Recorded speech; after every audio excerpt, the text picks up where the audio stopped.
Personal Branding Secrets, written by Gary Ramsey, narrated by Mike Eberhardt. Copyright 2018, Gary Ramsey.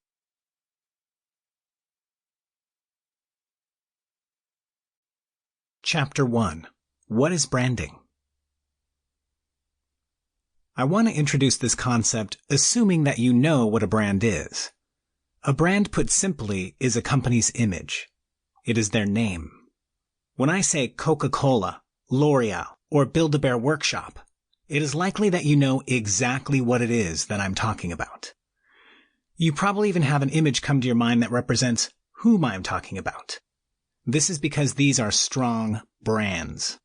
But what is branding exactly? Well, that answer is just as simple and yet slightly more complex. Imagine you are walking down the street and you see a golden yellow colored M. What would you likely think about? The answer is probably McDonald's. Why? Because McDonald's is famous for their golden arches. This is just the same as Chevy is famous for their plus-shaped emblem. Ford is famous for their namesake emblem. Sephora is famous for their white and black striping. Walmart is famous for their blue vests. And Pepsi is famous for their electric blue coloring.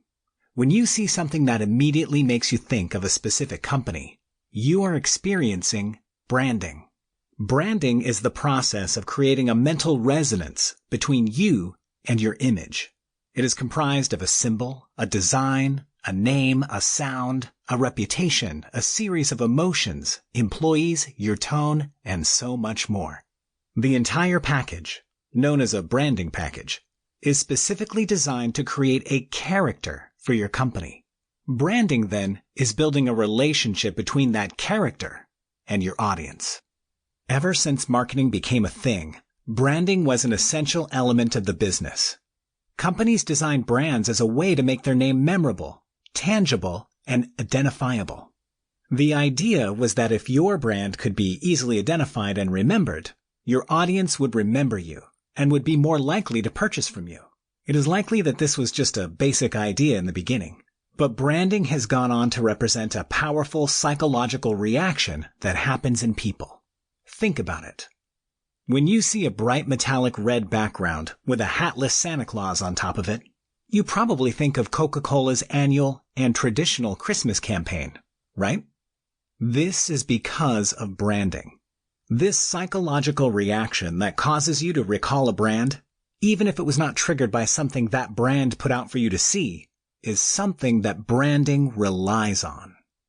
It is the same as remembering your friend Frank every time you see frogs, because you know he likes frogs, or remembering a specific memory with your mother every time you make a turkey at Thanksgiving, because that was a fond memory the two of you shared. The psychological reaction, then, is the same as you have a relationship with the brand. It is powerful, it is emotionally charged, and it creates a deep attachment that creates meaning for you.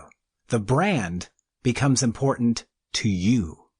Branding is not just an age-old practice that businesses continue to use just because it is commonplace, however. Now more than ever, branding is essential. In a world where many businesses are largely building themselves online, branding is a way to stand out from the rest of the businesses that you are surrounded by. At one time, your only competition would be those in the local vicinity. A pet store would compete with the other local pet store, unless they were far enough apart that they both accounted for two separate regions of the same locale.